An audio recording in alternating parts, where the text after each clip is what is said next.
Bonjour à tous, aujourd'hui, il s'agit d'un animé appelé Amagami-Sanchi no Musubi. Avant de regarder la vidéo, abonnez-vous à la chaîne et appuyez sur le bouton j'aime. Oryu est un perdant sceptique qui ressemble à un Nanami dégonflé jusqu'à ce qu'il emménage avec 3 sœurs du temple et doivent choisir laquelle séduire. Tout commence lorsqu'il arrive au sanctuaire. Les touristes pensent qu'il prie peut-être les dieux pour réussir ses examens, mais Oryu ne croit pas à tout ça. Il préférerait traîner avec Tom Cruise et les autres adeptes de la science. Il se dirige ensuite vers le temple pour se présenter, mais personne ne semble être là. Oryu décide de jeter un coup d'œil lorsqu'il entend le bruit de filles qui se changent dans la pièce voisine. Il échappe de justesse à la scène classique où il marche accidentellement dans une situation embarrassante, mais la porte s'ouvre soudainement, et 3 déesses du scénario apparaissent un instant.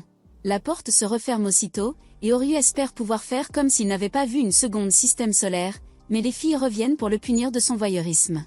Les filles s'avèrent être des prêtresses du sanctuaire, et Oryu explique ensuite qu'il est censé emménager avec elles. La sœur Tsunder refuse d'accepter qu'un voyeur vienne vivre avec elle, alors Oryu demande au prêtre de le prouver. Malheureusement, leur grand-père ne reviendra que le lendemain. Les filles se présentent ensuite. Il y a Azadi, la plus jeune sœur qui cache son désir de perdre sa virginité, YA, la sœur aînée qui semble toujours sous acide, et Yuna, qui a un avenir prometteur de Karen. Oryu est reconnaissant qu'elle soit toute bizarre, ce qui lui évite de devoir faire semblant d'être gentil avec elle. Son seul intérêt est dans les pages de son livre. À ce moment-là, Yuna le prévient à contre-ségur qu'il devra bien se comporter s'il espère avoir à dîner. Plus tard, YA montre à Oryu sa chambre, affirmant l'avoir nettoyée pour lui. Cependant, lorsqu'elle ouvre la porte du placard débordant, Oryu se précipite pour la sauver d'un tas d'ordures. Yuna arrive pour vérifier et trouve Oryu enseveli sous les formes généreuses de YA, ce qui déclenche la colère de Yuna. Plus tard, Oryu retourne à ses études quand Azadi apparaît et lui propose de mieux faire connaissance. Lorsqu'Oryu refuse sa compagnie, Azadi s'inquiète que son équipement dans le pantalon ne fonctionne pas correctement. Elle décide alors de fouiller dans ses affaires pour prouver qu'il est capable de se lever la nuit. Oryu essaie de l'arrêter, mais il glisse sur un short et tombe directement sur elle. Quand Yuna entre pour vérifier, elle trouve Oryu trop proche du noix d'Azadi et se transforme en Godzilla. Plus tard, Oryu peine encore à étudier, alors il décide de faire une pause toilette. Voyant une lumière allumée dans l'une des chambres, il va vérifier qui est encore debout et trouve Yuna étalée par terre. Pour éviter qu'elle attrape froid, il prend une couverture pour la couvrir, mais Yuna se réveille au mauvais moment et pense qu'il a de mauvaises intentions. Elle panique, ce qui amène les autres sœurs à entrer et à les trouver en pleine partie de twisté corporel. Elle referme la porte pour préserver leur santé mentale, mais Oryu tente d'expliquer qu'il préfère sa main aux filles, ce qui pousse Yuna à lui jeter du sel pour chasser le mal. Ensuite, ils s'assoient tous ensemble, et Oryu demande ce que Yuna faisait debout si tard. Il remarque les papiers sur la table, alors les filles expliquent qu'il s'agit de talismans en Mamori. Yuna insiste sur le fait qu'elle a dû le faire seule, pour que les mains tachées de sperme d'Oryu ne les touchent jamais, ce qui pousse Oryu à demander pourquoi elle irait si loin si cela ne rapporte pas d'argent. À cela, les filles commencent à tirer les fils rouges de leurs cheveux, expliquant que les prêtresses aident à relier les personnes qui ont besoin d'aide aux dieux. Ensuite, elles font leur prière avec le fil rouge enroulé autour de leurs mains. Oryu demande si le fil est nécessaire, alors elles expliquent que ces fils sont quelque chose que leur mère a laissé derrière elles. Même si leur mère n'est plus là maintenant, le fil les aide toujours à se connecter à elle. Yuna demande à Oryu ce qu'il faisait, alors il dit qu'il étudiait comme d'habitude. Lorsqu'il dit qu'il essaie d'entrer dans une prestigieuse école de médecine, les filles sont surprises qu'il ne veuille pas simplement se masturber à mort. Les filles lui disent que certains des dieux sont censés accorder du succès dans les examens, et qu'ils sont en saison de miracles. Apparemment, une pluie d'étoiles magiques va bientôt avoir lieu, et la légende dit que si tu laisses la poussière d'étoiles tomber sur toi, ton vœu se réalisera. Lorsqu'Yuna lui assure que les dieux entendront sûrement sa prière, Oryu qualifie cela de connerie. Alors qu'Oryu explique que l'impact d'une météorite te réduirait en crêpes, Yuna devient pâle de son blasphème. Pour aggraver les choses, Oryu insiste sur le fait qu'ils doivent avoir des contes de fées pour cerveau, ce qui pousse Yuna à perdre son calme et à essayer de faire un rituel pour maudire le fou. Heureusement, Yao réussit à l'arrêter. Le lendemain, de plus en plus de visiteurs viennent au sanctuaire pendant qu'Oryu broie du noir sous un arbre, se lamentant sur le fait qu'aucun de ses charabia ne fonctionne. Soudain, il entend la tentative atroce de Yuna de parler anglais à une petite fille qui va maintenant rentrer chez elle avec des cauchemars. Oryu intervient et dit à la petite fille d'accepter le talisman en fluant, alors les filles le prennent avec plaisir et lui font un signe d'au revoir. Après cela, Oryu propose d'enseigner à Yuna un meilleur anglais, afin qu'elle ne fasse pas fuir les torsus étrangers, mais Yuna refuse de recevoir de l'aide de sa part. Cependant, elle le remercie d'être intervenue et promet d'étudier son anglais davantage. Soudain, un oiseau fond sur elle et lui vole son fil rouge. Yuna se souvient quand sa mère leur a donné ses fils rouges, et ils sont instantanément devenus des trésors. Maintenant, un gros monstre a volé avec. Plus tard, Yuna a l'air déprimée car elle ne l'a pas encore retrouvé, alors ses sœurs la rassurent en disant que les dieux les aideront sûrement à le retrouver plus tard.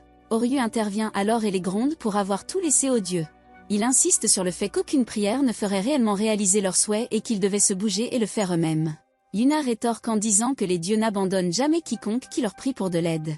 Alors qu'elle s'éloigne en colère, elle lui dit qu'il ne lui appartient clairement pas d'être ici. Oryu retourne dans sa chambre, pensant qu'il vaut mieux rester loin de Yuna. Cependant, lorsque les filles viennent vérifier, elles découvrent qu'il n'est plus là. Yuna s'affole immédiatement et elle se demande comment faire en sorte que les deux s'entendent. Malheureusement, Azadi était trop occupée à chercher du matériel de sperme d'Oryu pour écouter les inquiétudes de Yuna. Soudain, Yuna remarque une photo d'Oryu et de sa mère et Azadi lui rappelle ce que leur grand-père leur a dit. Apparemment, Oryu avait perdu sa mère quand il était jeune et s'était retrouvé dans un orphelinat. Elle conclut qu'il a probablement prié les dieux à l'époque, mais qu'il a reçu un doigt divin en retour. C'est pourquoi il ne croit plus en les dieux. Azadi assure ensuite à Yuna qu'elle et Oryu se ressemblent plus qu'elle ne le pense pendant que Yuna les écoute. Pendant ce temps, Oryu cherche dans tous les nids d'oiseaux qu'il peut trouver le fil rouge de Yuna. Après un échec, il décide d'essayer à nouveau le matin, mais il se rappelle les prières des filles et décide d'essayer.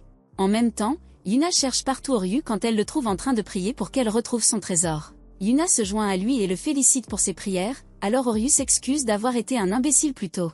Yuna s'excuse aussi et lorsqu'elle voit ses mains sales, elle lui dit que puisqu'il a un peu de respect pour les dieux, il peut vivre au sanctuaire. Juste à ce moment-là, les filles apparaissent, soulagées de les trouver, bien qu'Azadi soit convaincu qu'ils se sont secrètement frottés à Tabou. Ils retournent ensemble à la maison et conviennent que si un miracle se produit, ils pourront retrouver le fil rouge.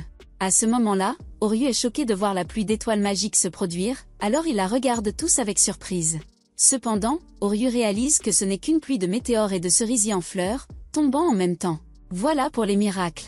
Les filles se demandent combien de temps Oryu est coincé dans son attitude et lui demandent si la vue devant lui n'est pas aussi belle qu'un miracle. Oryu finit par accepter et pendant qu'il parle, le fil rouge de Yuna est retiré d'un nid d'oiseau et tombe sur elle. Le lendemain, le prêtre Chidori arrive enfin, alors les filles lui disent que tout va bien dans son absence. Chidori accueille alors Oryu et explique qu'une fois qu'il se mariera, il prendra le rôle de prêtre. Lorsqu'Oryu demande de quoi il parle, le vieux lui dit qu'il va se marier et partager le lit avec l'une de ses petites filles. Ryu s'y oppose immédiatement et dit qu'il avait seulement prévu d'être un pique-assiette.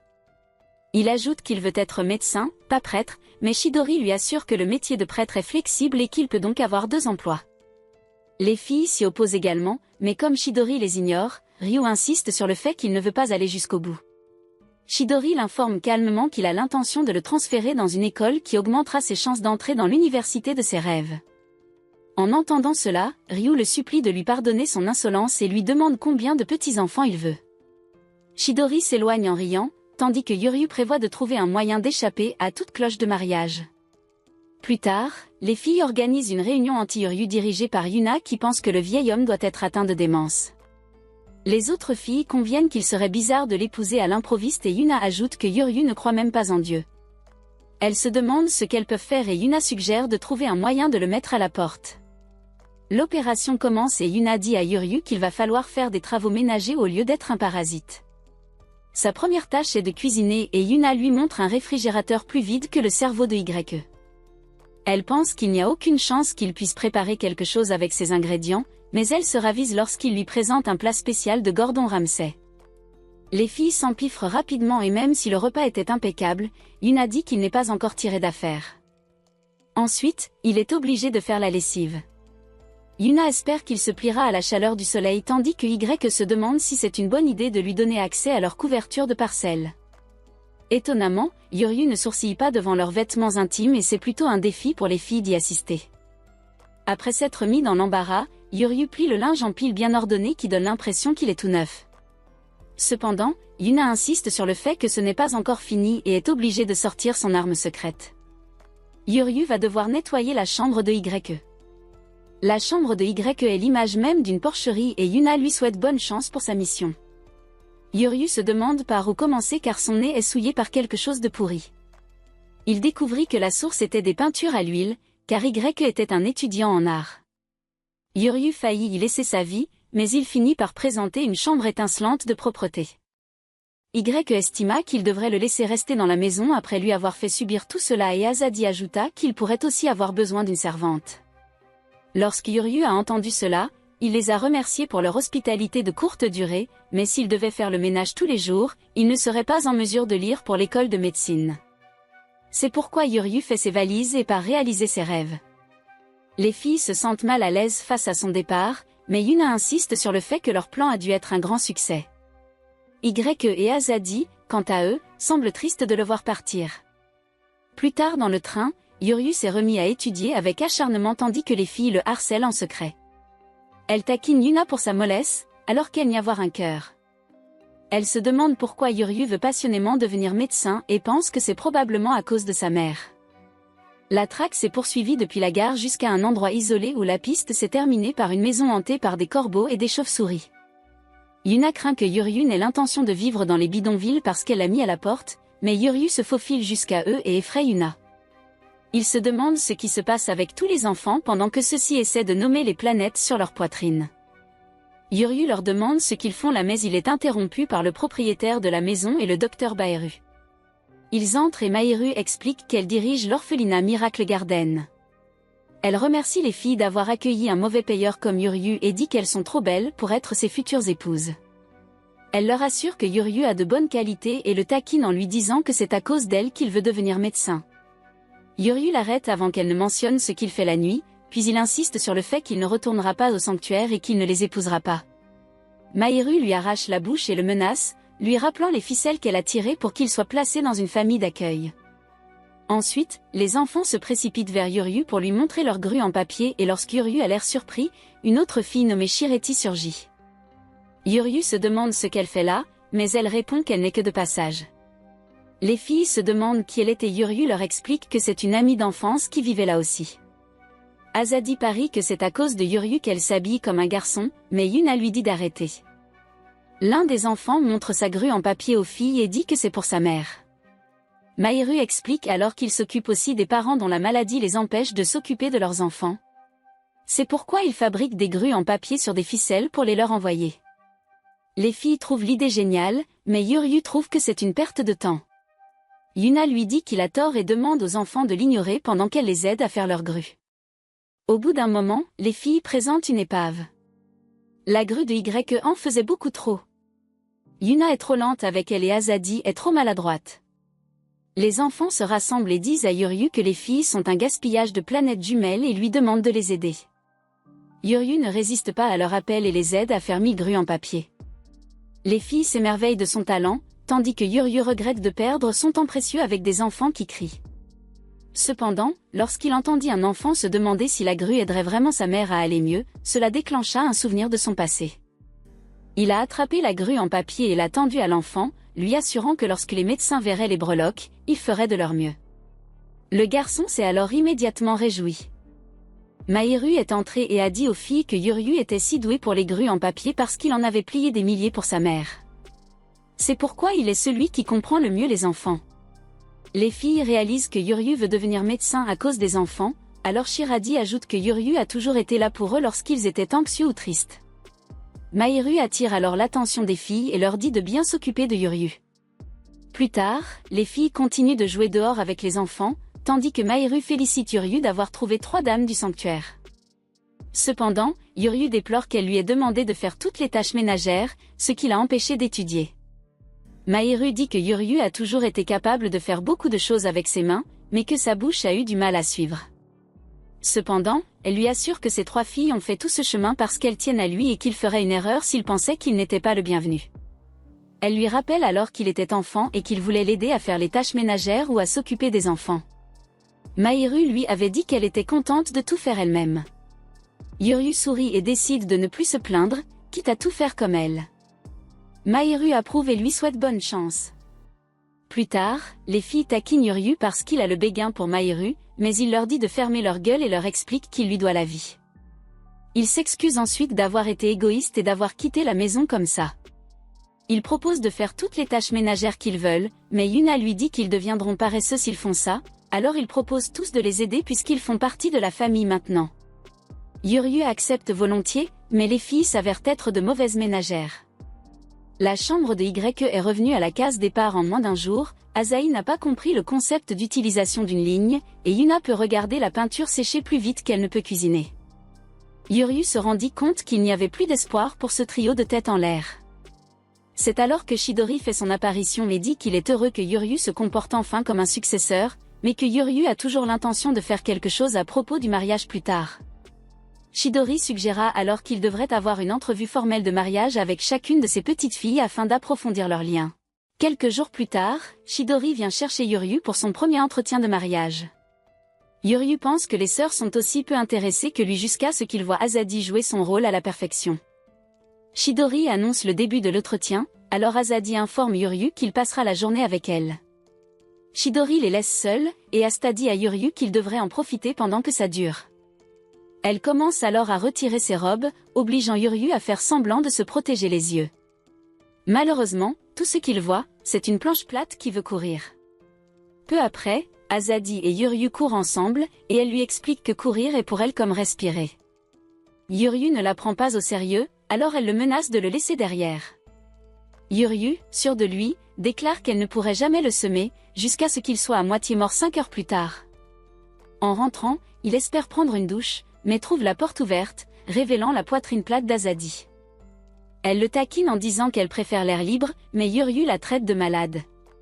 Le lendemain matin, Yuryu se rend compte qu'il a trop dormi et blâme Azadi de l'avoir épuisé.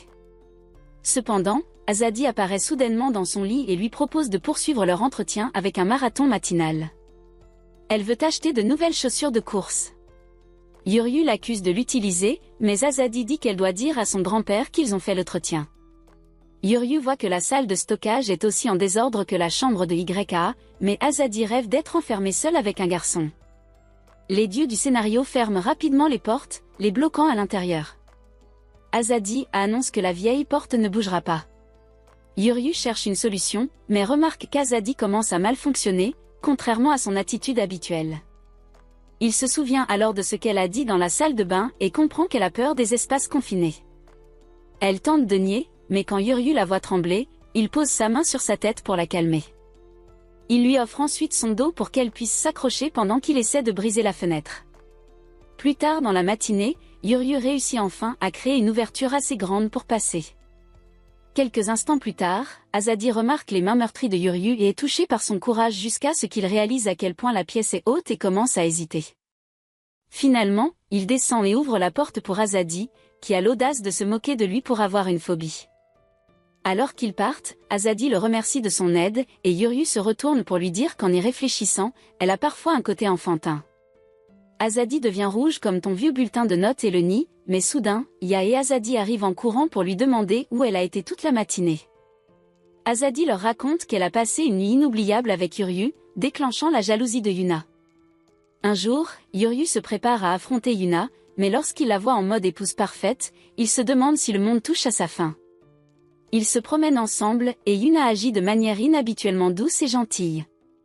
Yuryu se demande qui est cette personne et ce qu'elle a fait de Yuna, jusqu'à ce qu'il la voie chasser un chat d'un simple geste de la main. Plus tard, Yuryu demande à Yuna pourquoi elle se comporte étrangement. Soudain, Yuna le pousse au sol et essaie de le séduire, mais Yuryu la repousse en insistant qu'il ne voulait pas faire de bébé craqué. Yuna redevient enfin elle-même et explique qu'elle fait tout cela pour le bien du sanctuaire. Elle part ensuite cueillir des fleurs, et les autres filles disent que c'était difficile à regarder. Plus tard, Yuryu essaie de demander aux filles pourquoi Yuna en fait tellement si elle le déteste vraiment. Les filles révèlent alors que Yuna essaie simplement de les protéger du destin funeste de devoir épouser le visage laid de Yuryu. Apparemment, elle a toujours été ainsi, alors Yuryu demande aux filles ce que Yuna aime. Plus tard, Yuryu dit à Yuna de se changer pour qu'ils puissent continuer leur entretien. Il l'emmène dans un café à chats, et bien qu'elle tente de nier être une amoureuse secrète des chats, elle ne peut s'empêcher de leur faire des petits bruits.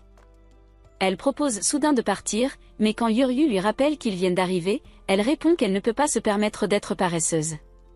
Yuryu lui dit que les filles s'inquiètent de la voir se surmener pour le sanctuaire, mais Yuna insiste que c'est sa mission. Yuryu se sent proche de son dilemme, mais il lui rappelle que ses sœurs comptent aussi, et qu'elle devrait considérer ses moments de repos comme faisant partie de sa mission. Yuryu propose d'oublier ses études et de jouer avec les chats pour le reste de la journée, alors Yuna se détend et commence à s'amuser avec les chats. Plus tard, Yuna dit qu'elle a besoin de temps pour s'occuper de ses sœurs, et Yuryu admet que c'est plutôt addictif. Yuna lance ensuite une poupée aux filles et les remercie de l'avoir aidé à se détendre. Quand Yuna agit de manière étrangement douce et calme, Yuryu demande si elle a un parasite cérébral qui la fait revenir aux paramètres d'usine, et elle lui jette du sel dessus. Le lendemain, Yuryu attend son dernier entretien avec YAE, mais comme elle prend tout son temps, il monte à l'étage pour lui demander pourquoi. Il la surprend en train de se changer et s'enfuit avec un saignement de nez. Cependant, quand il lui demande pourquoi elle met autant de temps, elle lui assure qu'elle sera prête dans une seconde. Une semaine passe, et Yuryu revient prêt à la presser, mais il découvre qu'elle est déjà partie. Quand il interroge les filles, elles n'ont aucune idée d'où elle est allée, et quand Yuna commence à paniquer, Yuryu essaie de découvrir où elle pourrait être. Plus tard, Yuryu trouve YAE en train de dessiner au sanctuaire Inari et lui demande ce qu'elle fait. Quand YAE lui demande comment il l'a trouvée, il lui répond que le dessin de renard effrayant l'a un peu trahi. Il insiste ensuite pour savoir pourquoi elle a esquivé l'entretien. YAE lui demande s'il a vraiment un béguin pour elle.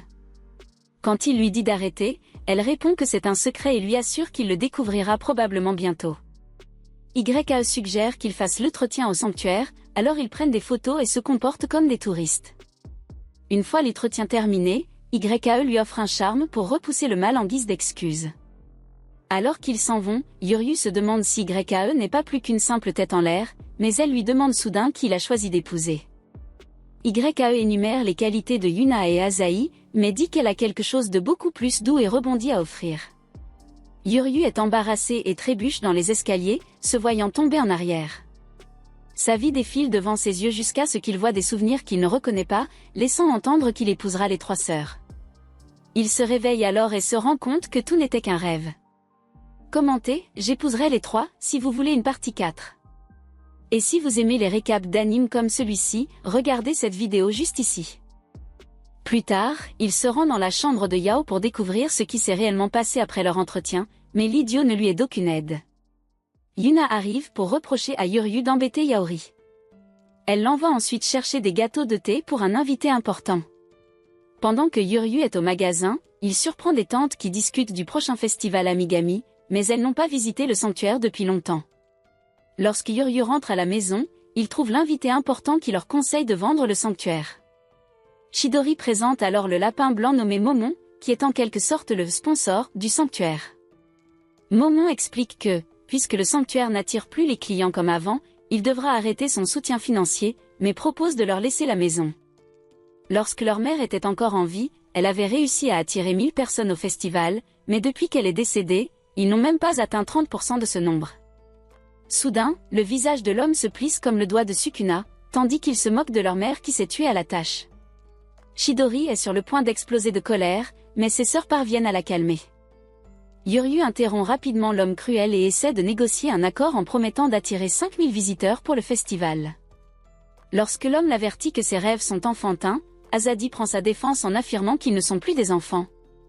YI demande poliment au vieil homme amer de leur accorder plus de temps, et ils jurent tous de le satisfaire. Momon accepte l'accord mais refuse de leur donner de l'argent pour le festival, ajoutant que s'ils n'atteignent pas 5000 personnes, ils devront aussi céder la maison. En entendant cela, Yuryu est surpris que les filles acceptent les conditions, avec le soutien total de Chidori. Avant de partir, Momon leur montre son grave problème de conjonctivite et les avertit de ne pas regretter leur décision. Ensuite, Yuma réprimande Yuryu pour avoir provoqué le frère cadet du diable, alors les filles essaient de trouver un plan pour réussir lorsqu'elles remarquent l'absence de Yuryu. Elles le retrouvent en train de trier les registres des festivals précédents et se rendent compte qu'elle pourrait réussir avec son aide. Le lendemain, Yuryu semble épuisé lorsqu'il informe les filles d'une baisse des stands au festival. Les filles expliquent que depuis la mort de leur mère, elles se sont éloignées des propriétaires de stands, et Chidori était trop occupée à prendre soin d'elles pour rester en contact. Cependant, les filles insistent sur le fait qu'elles sont désormais assez grandes pour organiser le festival elles-mêmes. Yuryu suggère de recourir au plan B, c'est-à-dire d'utiliser les réseaux sociaux pour attirer l'attention, et Yuna lui assure qu'elles sont des maîtresses de l'Internet. Leur première affiche s'avère horrible, alors Yuryu suggère de les utiliser comme visage de campagne. Asahi se moque de lui en disant qu'il les trouve mignonnes, mais Yuryu n'a pas honte de l'admettre. Yuna refuse de faire quelque chose d'aussi vulgaire en tant que prêtresse du sanctuaire, alors Asahi se porte volontaire, puisqu'elle est la plus mignonne des sœurs. Malheureusement, elle n'a été assez mignonne que pour obtenir un seul « j'aime », probablement envoyé par le fantôme de leur mère. Quand cela n'a pas marché, elles ont essayé une photo de Yuna, mais seulement 2 personnes s'y sont intéressées. Frustrée, Asahi a tenté d'utiliser le décolleté extravagant de YAE pour attirer l'attention, mais cela n'a obtenu aucun « j'aime » et Yuryu a dû nettoyer ses yeux. Yuryu souligne qu'elle ne fait presque pas de publicité pour le sanctuaire ou le festival, alors Asahi envisage de publier des photos plus audacieuses en uniforme de prêtresse. À ce moment, Yuna arrive et l'accuse d'être une mauvaise prêtresse pour manquer de respect à Dieu. Asahi réplique en insistant sur le fait que Yuna est la vraie responsable de cet échec en pensant que Dieu était la seule chose importante à considérer. Alors que les filles se disputent, YAE apparaît et les avertit de se comporter pour ne pas la contrarier. Au dîner, les filles ne se parlent pas, ce qui dérange Yuryu. Plus tard, Yuryu trouve Yuna en train de pratiquer ses poses de selfie et lui demande si elle s'est réconciliée avec Asahi. Il montre ensuite à Yuna combien Asahi a travaillé dur et lui demande si elle pense toujours qu'elle est un échec. À ce moment, Yuna envoie un selfie à Asahi pour lui demander des conseils.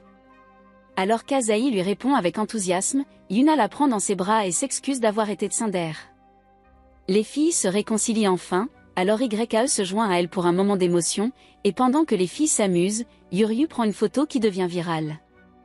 Ensuite, elle continue à créer du contenu TikTok pour le sanctuaire avec le même succès. Grâce à cela, Yuryu propose de passer à la phase 2, qui consiste à créer des articles limités à vendre. YAE est chargé de concevoir les talismans, mais 2 jours plus tard, Yuryu est à bout après l'avoir interrogé sans relâche pour obtenir les designs.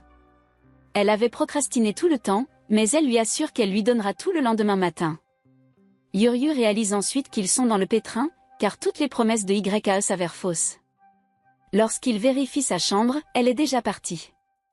Pendant ce temps, YAE se trouve au bord de la rivière, observant un drame de poissons quoi. Lorsqu'elle voit les poissons amoureux, cela lui donne enfin l'inspiration pour son propre design. Le lendemain matin, Yuryu montre aux filles ses conceptions de talismans de remplacement, mais elles lui disent de se concentrer uniquement sur ses études de médecine. À cet instant, YAE entre avec le nouveau design, que tout le monde salue immédiatement pour son génie. YAE explique que le design de l'amour est conçu pour attirer les jeunes célibataires désespérés. Yuryu reproche à YAE d'être trop lente et promet de la surveiller la prochaine fois, mais les filles le trouvent bizarre de vouloir surveiller une femme plus âgée. Cependant, YAE lui est reconnaissante pour son soutien. Avec leur succès sur les réseaux sociaux et les nouveaux designs de talismans, les filles sont enthousiastes pour le festival. Mais Yuryu leur rappelle qu'il reste encore une chose importante à faire. Plus tard, ils se dirigent vers le quartier commerçant de la ville, et les filles avouent leur nervosité. Ils finissent par retrouver les anciens propriétaires de stands, et Yuryu leur demande de les aider à faire du festival une réussite. Après avoir expliqué que le sanctuaire était en difficulté financière, Yuryu et les filles promettent de leur demander de l'aide. À leur surprise, les propriétaires de stands acceptent volontiers d'aider. Les filles craignaient de les déranger, mais ils expliquent qu'ils discutaient déjà du festival. Les propriétaires de stands admettent que depuis la mort de l'ancienne propriétaire, ils hésitaient à retourner au sanctuaire, mais n'auraient jamais pensé qu'ils seraient en difficulté. Leur famille ayant été aidée par les Amigama depuis des générations, ils sont heureux de pouvoir protéger le sanctuaire. Yuryu et les filles les remercient pour leur aide, puis les propriétaires de stands suggèrent de tenir une réunion stratégique immédiatement. Plus tard, en voyant Yuryu avec les propriétaires de stands, les filles se souviennent de leur mère. Elles reconnaissent qu'elles ont beaucoup appris grâce à Yuryu et pensent enfin pouvoir réussir le festival. Commentez, les prêtresses du sanctuaire me suffisent, si vous voulez la suite. Et si vous aimez les résumés d'animes comme celui-ci, regardez cette vidéo juste ici. Le jour du festival approche, et vous et les filles vous préparez à accueillir les visiteurs et à sauver le sanctuaire. Cependant, comme les heures passent et qu'il y a plus d'agitation que de visiteurs, elles pensent que quelque chose ne va pas. C'est alors qu'Asahi arrive en courant avec un téléphone et leur montre un faux compte prétendant que le festival a été annulé. Y suggère d'avertir les gens de cette fausse nouvelle, mais leur compte a déjà été banni parce qu'ils avaient l'air d'imposteurs. Au même moment, le Voldemort japonais se réjouit de la réussite de son plan visant à donner une leçon aux filles Amigami. De retour au sanctuaire, Yuryu et Asahi maudissent Mo et Mon pour avoir fait cela, car personne d'autre ne serait assez malade pour essayer. Yuna leur rappelle tout le mal qu'ils se sont donné pour que le festival soit gâché par un homme dont les yeux ressemblent à des ongles d'orteils coupés. Yak et Asahi se sentent aussi mal que Yuna, mais Yuryu leur assure que ce n'est pas fini. Après avoir consulté le programme du festival, Yuryu leur suggère de se concentrer sur les événements de l'après-midi pour attirer l'attention. Il parle aux filles d'un plan pour attirer les gars en sueur avec des baskets New Balance, ce qui les fait paniquer et les avertit qu'elles pourraient avoir des ennuis. Chidori l'entend cependant et insiste sur le fait que c'est une bonne idée. Les propriétaires de l'échoppe acceptent également d'aider, Yuryu prend donc quelques prospectus à distribuer et laisse les filles s'occuper du reste. Alors que les filles regardent et s'enfuient, Asahi demande si Dieu va les gronder, ce à quoi Chidori répond que le plus important est de s'amuser avec Dieu. Les propriétaires de l'échoppe acceptent de s'amuser aussi et de partager le bonheur des filles. Pendant ce temps, Ryo essaie de distribuer des prospectus pour le festival, mais les gens ne réagissent pas à un homme en peignoir. C'est alors que Mahiru arrive pour l'aider et lui montrer comment faire. Shirai et les enfants arrivent aussi pour l'aider, et Yuryu demande ce qu'ils font tous là. Mahiru répond qu'ils ont entendu dire qu'ils avaient des problèmes et qu'ils pensaient que Yuryu essaierait de les résoudre tout seul. Ils disent à Yuryu de se détendre et acceptent de rester pour les aider. Ils peuvent enfin distribuer les tracts, juste à temps pour l'attraction principale. YU et les filles se présentent sur un char pour montrer des filles en peignoir. Lorsque la foule voit à quel point les demoiselles du sanctuaire sont mignonnes, elle décide de passer au festival. Momon observe la scène et regrette l'échec de son plan. Pendant ce temps, les filles déplorent le manque de respect de Yuryu envers Dieu, mais comme elles sont déjà là-haut, elles décident d'en faire une blague. Les filles sont attirées par la foule, et Yuryu pense qu'ils vont enfin atteindre les 5000 visiteurs. Mais il se met à pleuvoir et tout le monde se met à l'abri. Le festival est alors plus vide que Yesbren, et la radio annonce que l'orage risque de durer longtemps. Yuryu a l'air déprimé en regardant le compteur de visiteurs. Il décide de sortir sous la pluie, bien que les filles l'avertissent qu'il risque d'attraper froid. Malgré leur malchance, les filles assurent à Yuryu que Dieu ne leur tournera jamais le dos et qu'il les aidera sûrement. Traduit avec dipel.com, version gratuite. Yuryu regarde les filles prier sans but sous la pluie et part en courant. Yuryu se sent frustré par son impuissance et se demande ce qu'il peut faire pour changer les choses. À ce moment-là, l'orage prend fin et Yuryu remarque quelque chose d'incroyable. Les filles le rattrapent pour s'assurer qu'il va bien et Yuryu leur montre une scène d'un conte de fées de Disney, ce qui lui fait penser qu'il pourrait s'agir d'un miracle. Quelques instants plus tard, les filles se produisent dans un sanctuaire au milieu des cerisiers en fleurs. La foule les regarde agiter leurs éventails à l'unisson, et une femme partage même le moment sur son TikTok Live. Après avoir agité leur cloche un peu plus longtemps, le spectacle se termine enfin par une révérence. La foule applaudit tandis que les feuilles continuent de tomber, ajoutant à l'attraction. Yuna est reconnaissante pour ce miracle lorsqu'elle voit l'énorme participation et Asahi fait remarquer que cela s'est vraiment transformé en un lac d'amour. Alors que les gens continuent de regarder, Asahi dit que cela lui rappelle les jours où leur mère était là. Les filles sont alors encouragées à faire encore mieux en tant que demoiselles du sanctuaire, et Yuna suggère qu'elles amènent plus de gens au sanctuaire et à Dieu. Grâce à cela, une tonne de personnes visitent le festival et les créations de Y connaissent un succès immédiat. Yuryu gère le magasin comme un seul homme, et Ahiru se présente pour l'aider à nouveau, ce qui amène Yuryu à la remercier pour son aide. Mahiru dit qu'elle a toujours voulu se déguiser en vierge du sanctuaire, mais qu'elle est surtout contente que beaucoup de gens aient pu visiter le festival. Lorsqu'elle lui fait remarquer qu'il est difficile de vivre dans un sanctuaire, Ruryu se plaint que les filles ne cessent de le bousculer et qu'il n'a pratiquement pas le temps d'étudier. Il y a encore la question du mariage avec l'une d'entre elles, qui suffit à le rendre fou, et pas dans le bon sens du terme. Cependant, Mahiru lui fait remarquer qu'il se donne beaucoup de mal pour les aider, et Yuryu lui répond qu'il pense seulement que personne ne devrait rester sans récompense après tant d'efforts. Une autre cliente arrive, et pendant que Yuryu s'occupe d'elle, Mahiru voit qu'il s'amuse. Après le coucher du soleil, le groupe s'aperçoit qu'il manque une personne et qu'il ne reste plus que 5 minutes. Malheureusement, il n'y a plus de visiteurs, alors Mo et Mon se présentent pour se vanter d'avoir dépassé le temps imparti. Cependant, à leur grande surprise, Mo et Mon leur dit qu'ils ont réussi et qu'il continuera à les soutenir. Il l'informe qu'il leur manque un visiteur, et il leur dit de l'ajouter à la liste. Il compte sur eux pour amener plus de visiteurs à partir de maintenant et part. Pendant qu'ils s'en vont, Mo et Mon se vantent de ne plus être insolents s'ils lui doivent une faveur. De retour au sanctuaire, Ryuryu est soulagé d'avoir sauvé le sanctuaire tandis qu'Azadi n'arrive pas à croire qu'ils ont réussi à attirer 5000 visiteurs.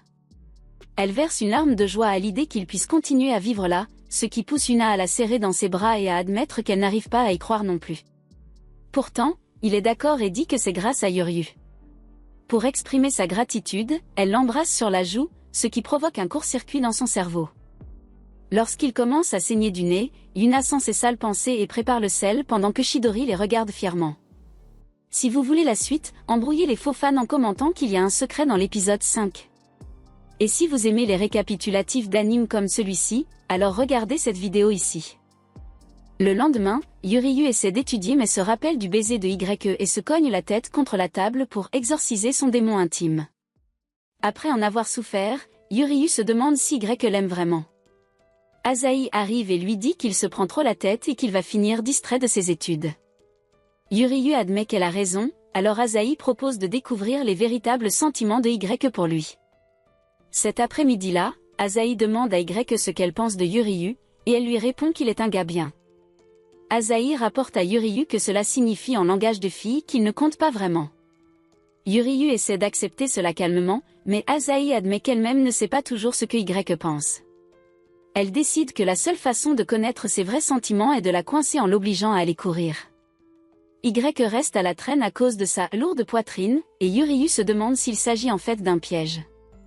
Une fois YE épuisée, Asahi lui demande à nouveau ce qu'elle pense de Yuryu, mais YE dit qu'elle pense seulement à rentrer chez elle pour prendre un bain. À leur retour, Asahi et YE se détendent ensemble, et YE demande pourquoi Asahi l'a invitée à courir. Asahi devient gênée et lui demande pourquoi elle a embrassé Yuryu. Elle explique que même si Yuryu est beau si on ferme les deux yeux, ce n'est qu'un gars normal qu'on force à épouser l'une d'entre elles. Asahi lui demande si elle est réellement tombée amoureuse de lui, mais YE répond en souriant qu'elle ne dira rien, choquant Asahi. Plus tard, Asahi rapporte son échec à Yuryu, qui se dit qu'impliquer quelqu'un de plus jeune n'était sans doute pas une bonne idée. Asahi se vexe, et quand Yuryu essaie de lui tapoter la tête pour la remercier, elle le bloque et lui dit qu'elle n'aime pas être traitée comme une enfant. Yuryu s'excuse et dit qu'elle lui rappelle un enfant de l'orphelinat, alors Asahi décide de lui montrer qu'elle n'est pas si innocente. Elle grimpe sur lui et lui mordit l'oreille. Quand il lui demande pourquoi, elle répond qu'elle ne dira rien et s'enfuit de la pièce, le laissant avec une confusion grandissante. Le lendemain, Yuryu a du mal à se brosser les dents à cause des pensées audacieuses concernant les deux sœurs. Yuryu prie pour que Yuna soit au moins un peu plus calme, lorsqu'il tombe sur elle en train de se comporter bizarrement. Yuna insiste qu'elle ne cache rien, puis YE arrive et demande ce qui ne va pas. Yuryu dit que Yuna cache quelque chose, alors Asahi lui conseille de parler à Yuryu à ce sujet, mais Yuna dit qu'il pourrait divulguer l'information. Ce soir-là, Yuryu réussit à terminer sa séance d'études sans souci et se demande si les filles ont été enlevées par des extraterrestres. Il sort pour vérifier et trouve Asahi accroupie devant la chambre de Yuna. Elle lui dit de faire moins de bruit et de regarder quelque chose d'intéressant, alors il voit Yuna qui s'applique à créer un talisman. Asahi explique que le lendemain, c'est son anniversaire, et Yuryu devine que les filles cachaient leurs cadeaux pour elle plus tôt. Asahi dit que Yuna est mauvaise pour garder des secrets, alors ils vont voir la chambre de YE et la trouvent en train de coudre des peluches pour que des démons les possèdent plus tard. À minuit, YE dit à Yuna que son cadeau est mignon, mais qu'Asahi aimera sûrement mieux le sien. Yuna rétorque cependant que son propre cadeau est meilleur. Les filles commencent à se disputer pendant que Yuryu les observe. Il demande à Asahi si elle se soucie vraiment de l'un des cadeaux, mais elle sourit simplement pour elle-même. Soudain, YE et Yuna trébuchent et gâchent leur cadeau, alors Yuryu se prépare à intervenir pour les gronder, mais Asahi l'arrête et lui dit de regarder. Asahi demande aux filles ce qu'elles font, elle lui souhaite alors un joyeux anniversaire et s'excuse d'avoir gâché leur cadeau car elles sont si maladroites. Cependant, Asahi apprécie Yuna pour s'être concentrée intensément sur la fabrication d'un seul cadeau, tandis que YE a fait de nombreux cadeaux pour elle. Elle leur dit qu'elle les aime toutes les deux et les remercie, puis elle partage un câlin chaleureux. Quand Yuryu s'approche, Asahi dit que ce qui compte, c'est tout l'effort qu'elles ont fait pour elle. Elle demande ensuite à Yuryu ce qu'il a à dire, alors il lui souhaite timidement un joyeux anniversaire pendant que les filles retournent se coucher. Plus tard ce matin-là, Yuna et YE se réveillent en regrettant de ne pas avoir pu offrir leur cadeau à Asahi. Elles aperçoivent soudain Asahi, qui leur dit qu'elle a quelque chose d'intéressant à leur montrer, elles entrent dans le salon et trouvent les cadeaux cassés à nouveau intacts. À côté d'eux, Yuryu dort profondément en tenant un livre sur les accessoires faits main. Les filles trouvent cela adorable de sa part, et Asahi découvre une note lui souhaitant un joyeux anniversaire. Plus tard, Yuryu fait un rêve où Yuna lui dit qu'elle veut exprimer sa gratitude et lui plante un baiser. Yuryu se réveille et se demande ce que cela signifie, tandis que le talisman de YE repose à côté de lui. Il reçoit ensuite un message de Mairo lui demandant s'il est libre. Plus tard, Asahi et YE se rendent dans la chambre de Yuryu pour lui demander quelque chose, mais elle constate qu'il n'est pas là. Yuna leur dit qu'il a été appelé par Mairo, alors les filles décident d'attendre son retour. Yuna s'inquiète de trop dépendre de lui et mentionne le baiser surprise de YE. Yuna espère qu'Asahi n'a rien fait d'inapproprié non plus, mais le visage rouge d'Asahi l'a trahi. Yuna commence à sermonner les filles, leur rappelant qu'elles risquent de compromettre leur vénération en tant que prêtresse du sanctuaire. Cependant, les filles lui disent qu'elle est trop froide avec lui et qu'elle devrait montrer plus de reconnaissance pour tout ce qu'il fait pour elle. Pendant ce temps, Mairo remet à Yuryu un nouvel uniforme pour l'école, alors il lui demande pourquoi elle l'a appelé au lieu de le lui apporter. Mairo admet qu'elle voulait voir son visage, ce qui met Yuryu mal à l'aise. Elle lui demande ensuite comment se passe la vie avec les prêtresses, et Yuryu répond que c'est l'enfer. Yuna est sérieuse mais têtue, tandis que YE est un peu dans la lune et ne travaille qu'à son propre rythme. Quant à Asahi, elle n'est pas douée pour les travaux minutieux non plus, alors il finit par tout faire pour les filles. Mairo remarque qu'il semble aimer faire tout leur travail pour elle. Elle lui dit que c'est à la fois son mauvais côté et son bon côté, mais qu'il doit se concentrer sur son objectif de devenir médecin. Après cela, Yuryu rentre chez lui avec une nouvelle détermination à devenir médecin et à rendre tout ce que Mairo a fait pour lui. En chemin, il remarque Yuna qui l'attend et lui demande ce qu'elle veut. Elle répond qu'elle veut juste lui parler. Ils se promènent ensemble et un silence gênant s'installe. Soudain, Yuna demande ses épaules et commence à les masser pour qu'il se sente mieux, mais Yuryu se demande ce qui lui prend. Elle remarque que ses lacets sont défaits et se penche pour les nouer, mais lorsqu'il voit un accès libre à sa poitrine, il insiste pour nouer lui-même ses lacets. Yuryu lui demande ce qui ne va pas avec elle, et Yuna dit qu'elle essaie simplement d'exprimer sa gratitude. À ce moment-là, Yuryu se souvient de son rêve et réalise que tout se passe exactement comme dans le rêve. Alors que Yuna continue de parler, Yuryu se demande si le rêve était prophétique, ce qui signifie qu'elle a essayé de l'embrasser. Cependant, Yuna ne fait que le remercier, ce qui le soulage jusqu'à ce qu'une fille pousse accidentellement Yuna vers lui, tout comme dans le rêve. Mais cette fois, Yuryu l'arrête en mettant sa main pour éviter le baiser. Puis il recule et réalise que le rêve était juste. Yuna prend son sac de sel et en lance dans l'air, puis elle lui dit qu'il devrait y aller. Yuna se demande pourquoi Asahi est si consciente, alors Yuryu revient à la normale et s'éloigne. Cependant, Yuna rejoue le moment où ils ont failli s'embrasser et lance encore plus de sel sur elle-même pour purifier ses pensées impures. Si vous voulez la suite, commentez, la seule voix, c'est la voix à 3. Et si vous aimez les résumés d'animes comme celui-ci, regardez cette vidéo ici. Cette nuit-là, Yuryu rêve que les filles se rendent à un nouveau sanctuaire à Arashiyama. Là, Yuna se transforme en tête de mule. YEYK a une expression choquée sur le visage, et Asahi a l'air de s'être évanoui. La dernière chose qu'il voit, c'est toutes les filles qui couchent avec lui avant qu'il ne se réveille. Plus tard, au petit déjeuner, Yuna suggère qu'ils aillent à Tsukigami. Lorsque Yuryu demande ce que c'est, Asahi répond qu'il s'agit d'un sanctuaire à Arashiyama, ce qui rend Ryu nerveux.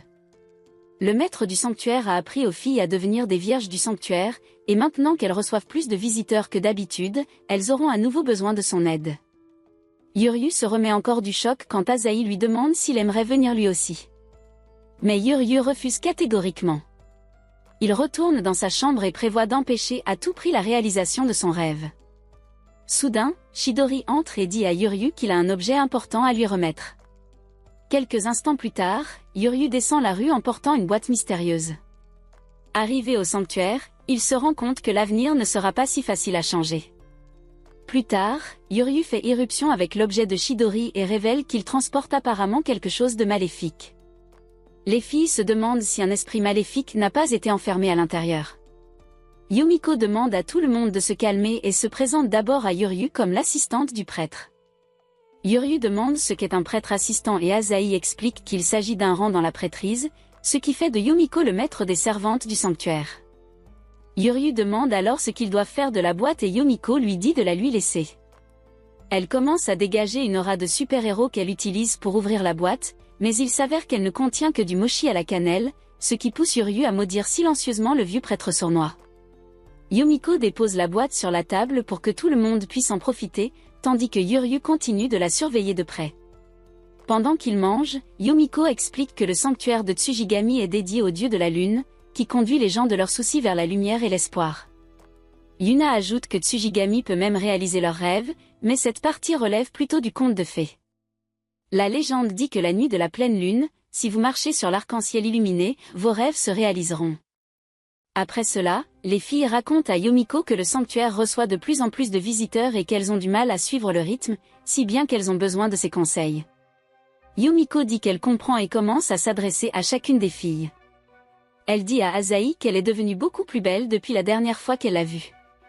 Elle dit à Yuna d'arrêter de l'appeler maître car ce n'est pas mignon, puis elle attrape les melons de Dia pour voir s'ils ont du jus, ce qui amène Yuryu à se demander si elle est bien dans sa tête. Elle annonce ensuite qu'elle a réservé une source d'eau chaude pour tout le monde, et les filles sont toutes excitées à l'idée de se débarrasser de leurs problèmes. Alors qu'elle se dirige vers l'auberge, Yuryu dit qu'il doit partir et retourner à ses études. Soudain, il remarque un groupe de servantes de sanctuaire alignées. Yumiko leur explique que c'est une routine pour elles d'offrir leur gratitude au dieu tous les jours. Yuna est impressionnée par l'habileté de Yumiko à superviser autant de jeunes filles, et même Yuryu doit admettre qu'il a mal jugé. Asahi assure aux filles que leur sanctuaire sera tout aussi grand un jour, et Yumiko la récompense en lui donnant plus de coups de tête et en la privant d'espace personnel. Les autres filles se joignent à elle et Yuryu les regarde se lier à Yumiko.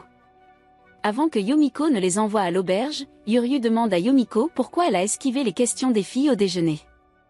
Yumiko félicite Yuryu pour son sens de l'observation, mais lui dit qu'elle n'a pas envie de leur donner des conseils parce que c'est trop pour elle. Lorsque les filles tentent de s'y opposer, Yumiko leur demande si elles sont vraiment prêtes à se consacrer au sanctuaire. Elle leur fait remarquer qu'Asahi et Yuna approchent de l'âge des examens d'entrée, tandis que YE doit commencer à réfléchir à son avenir professionnel après l'université. Elle leur rappelle qu'on ne vit qu'une fois et leur conseille de réfléchir à leurs rêves. Yuna insiste alors sur le fait qu'elle est prête à consacrer sa vie à sa famille, aux visiteurs du sanctuaire et à Dieu, suppliant Yumiko de l'aider. Mais Yumiko lui répond que son sens des responsabilités n'est tout simplement pas suffisant. Asahi tente d'assurer à Yumiko qu'elles sont maintenant de vraies demoiselles du sanctuaire, et Yumiko lui répond qu'elle ne devrait pas avoir besoin de son aide si c'est le cas. YE ne trouve rien à dire. Yumiko tente à nouveau de partir lorsque Yuryu lui dit qu'elle est inutilement froide avec les filles. Il lui reproche de ne pas comprendre à quel point les filles tiennent au sanctuaire alors qu'elle les connaît depuis plus longtemps que lui. Yumiko rappelle alors à Yuryu qu'il devrait également se marier avec la famille pour que le sanctuaire survive, et lui demande donc s'il a vraiment réfléchi à la question. Maintenant, même Yuryu est stupéfait et sans voix. Yumiko demande au groupe de réévaluer ses projets d'avenir et de lui en faire part dès le lendemain. Plus tard, Yuryu et les filles boudent collectivement à l'entrée du sanctuaire. Yuna fait son numéro habituel de disparition et s'en va seul, puis Yuryu dit qu'il doit partir lui aussi pour pouvoir étudier. Il révèle qu'il n'a aucune intention de s'emparer de leur sanctuaire et commence à s'éloigner lorsqu'Yuna s'effondre soudainement.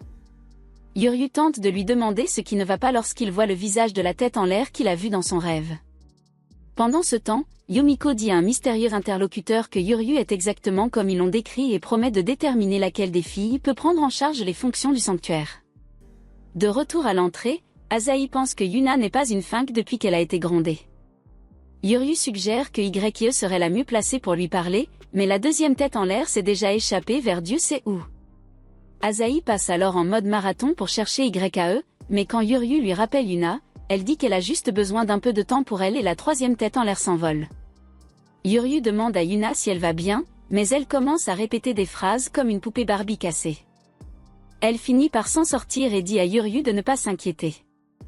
Plus tard, Yuryu lui offre de la soupe de haricots rouges, mais Yuna la laisse glisser et tomber, ce qui déclenche à nouveau sa dépression.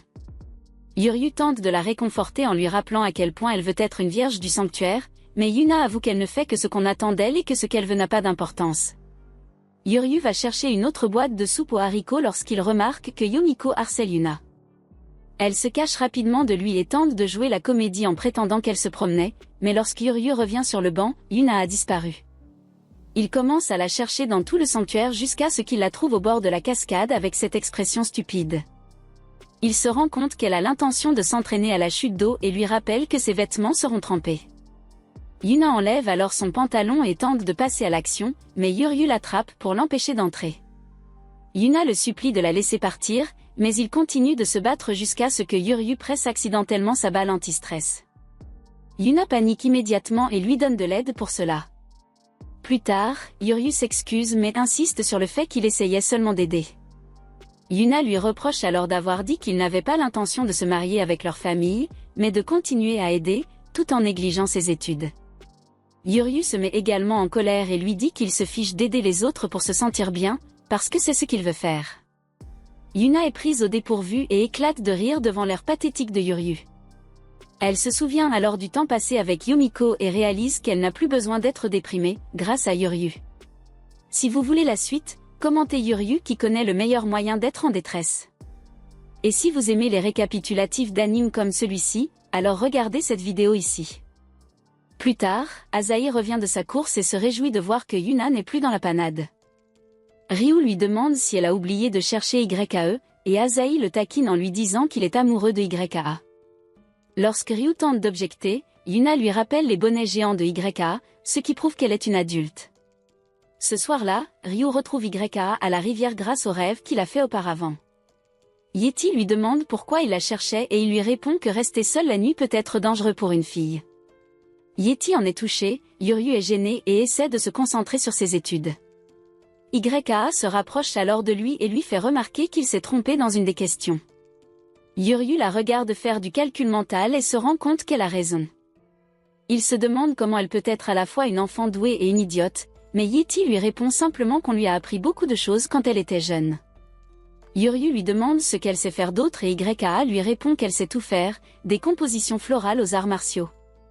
Lorsque Yuryu lui fait remarquer le nombre d'options qu'elle pourrait choisir pour son avenir, YAE se demande si elle deviendrait designer, mathématicienne ou femme au foyer fauché d'un propriétaire de sanctuaire blond. Après avoir taquiné Yuryu, YAE suggère qu'ils repartent lorsqu'un vent violent les entraîne dans la rivière, provoquant la noyade de Yuryu par les brioches de YAE. Une fois qu'ils sont sortis de l'eau, Yeti voit que Yuryu va attraper un rhume s'il rentre chez lui mouillé. Quelques instants plus tard, Yuryu fait trempette dans les sources d'eau chaude en se demandant comment son rêve continue de se réaliser. Pendant ce temps, Yuna regrette que Yuryu soit resté dans leur chambre, mais YAE dit qu'il ne pouvait pas l'aider. Yuryu ne sait pas s'il s'est passé quelque chose entre Yaak et Yuryu, mais lorsqu'Yeti lui retourne la question, Yuna se souvient de l'incident de la petite balle anti-stress et sort rapidement de la pièce. Après son départ, Azadi suggère à Yoe de partager un bain avec Yuryu en guise d'excuse, et Yeti annonce à Yuryu qu'elle est sur le point d'entrer. Yuryu imagine Yaak dans des positions inavouables à l'intérieur de la baignoire avec lui et commence à se vider de sa pureté. Il cherche un endroit où se cacher, mais au moment où YAE entre, il n'a plus qu'attraper une plante tracée à proximité. YAE se rend compte de ce que Yuryu a dû penser et le traite de pervers pour l'avoir imaginé sans vêtements. Par la suite, Yuryu tente de terminer sa lecture tout en regardant le distributeur automatique qui se trouve à proximité. 30 minutes passent et Yuryu a enfin terminé sa lecture alors que YAE accent aigu est toujours au même endroit. Lorsqu'il lui demande pourquoi elle est toujours là, elle explique qu'elle a du mal à décider quelle boisson acheter car elle ne sait pas ce qu'elle veut. Cela déclenche un souvenir de son passé où une femme lui a dit qu'elle n'avait pas besoin de prendre de décision puisque sa vie avait été décidée pour elle. Cela paralyse YAE qui n'arrive pas à prendre de décision jusqu'à ce que Yuryu en choisisse une au hasard et la lui remette. Il comprend qu'elle a caché sa confusion et son anxiété pendant tout ce temps et lui propose de la guider chaque fois qu'elle est perdue. Lorsqu'il se retourne pour partir, YAE pense à sa gentillesse et jette le verre dans son kimono. Lorsque Yuryu lui demande à quoi cela servait, elle lui répond qu'elle décidera elle-même, lui rappelant qu'il est son jeune frère. Au moment d'aller se coucher, Azadi prend Zeus et invite Yuryu à se coucher avec elle. Yuna la gronde, refusant de dormir dans la même chambre que Yuryu. Yuryu propose de dormir dans le tiroir, et Azadi suggère qu'aucun d'entre eux ne dorme. Yuna leur rappelle leur conversation avec Yamiko, le prochain rendez-vous, et Yuryu leur demande quels sont leurs rêves. Les filles deviennent nerveuses, mais il leur rappelle qu'il fait techniquement partie de la famille maintenant et qu'elles doivent apprendre à le connaître. Azadi suggère qu'elle pourrait tout aussi bien se mettre à nu et Yuryu lui dit d'aller chercher de l'aide. YAE suggère alors une bataille d'oreillers et frappe Yuna avec l'un d'eux, libérant la bête. Plus tard, Yuryu se réveille et trouve Yatt et Yuna sur lui, pensant qu'ils ont dû s'évanouir d'épuisement. Il sort alors pour chercher Azadi qui est occupée à regarder son téléphone. Lorsqu'il lui demande ce qu'elle fait, elle le laisse tomber accidentellement, ce qui amène Yuryu à le ramasser. Yuryu voit alors un message indiquant qu'Azadi a été repérée par une école de Tokyo pour des courses de relais. Azadi admet qu'elle a été repérée l'année dernière et qu'elle a l'intention de déménager à Tokyo l'année prochaine. Yuryu lui demande si elle a dit à sa famille qu'elle quittait le sanctuaire. Elle répond que son grand-père sait ce que les filles ne savent pas. Elle ne veut pas que les filles s'inquiètent pour elle et dit à Yuryu de garder le secret. Yuryu lui demande si elle craint que ses sœurs ne la soutiennent pas, mais c'est plutôt le contraire. Elle sait qu'elles le feront et ne veut pas leur parler. Yuryu se moque de cette petite idiote et essaie de la traîner jusqu'aux filles, mais il trébuche et il atterrit sur elle. Azadi prend rapidement des photos et promet de les quitter s'il ne garde pas son secret. Cependant, Yuryu refuse noblement tout en saignant du nez devant le décolleté à carreaux d'Azadi. À ce moment-là, Yeg et Yuna sortent de la pièce, ce qui fait fuir Azadi. Yuna demande à Yuryu ce qu'il lui a fait, ce qui l'amène à avouer le coup d'œil furtif qu'il vient d'avoir. Yeg le baptise avec du sel, puis il leur parle du projet d'Azadi de partir pour Tokyo l'année prochaine. Cependant, les filles étaient déjà au courant. Plus tard, les filles expliquent qu'elles n'aiment pas se mêler des affaires des autres, et que même si Azadi a toujours été un peu empotée, elle a toujours été forte et persévérante. Yuryu demande ce qui se passerait si elle ne voulait pas suivre cette voie, et les filles envisagent de lui demander ce qu'elle ressent. Elles se rendent compte qu'elle se sentirait très seule sans elle, et Yuryu suggère qu'il ne reste plus qu'une chose à faire. Quelques instants plus tard, Azadi court dans la forêt en se demandant si elle est condamnée à répéter son passé. Elle insiste sur le fait qu'elle veut juste être une adulte, ce qui amène Yuryu à lui dire d'être honnête avec les filles. Yeg et Yuna se retrouvent et Yuryu s'excuse de ne pas avoir gardé son secret. Il se souvient de son passé et lui dit qu'il serait triste qu'elle parte sans lui dire au revoir. Les filles disent à Azadi qu'elles l'encourageront quelle que soit sa décision, alors Azadi se dit qu'elle n'a qu'à répondre à leurs attentes. Cependant, les filles lui retirent son ruban et lui rappellent que les liens que leur mère a tissés ne se relâcheront pas, même à distance. Cela touche Azadi, qui change d'avis sur Tokyo et explique qu'elle veut qu'elles soient toutes les trois ensemble. Les filles s'embrassent sous le regard de Yuryu, et Azadi réalise alors à quel point elle est épuisée. Quelques instants plus tard, elle se réveille sur le dos de Yuryu qui lui dit qu'elle s'est endormie. Azadi lui reproche de savoir ce qu'elle ressentait depuis le début et le taquine en lui disant qu'il est un bon samaritain. Elle le serre alors fort dans ses bras et lui dit qu'elle se sent beaucoup mieux maintenant. Si vous voulez la suite, commentez le nom de la sœur à qui vous voulez faire saigner le nez. Et si vous aimez les récapitulatifs d'animes comme celui-ci, alors regardez cette vidéo ici.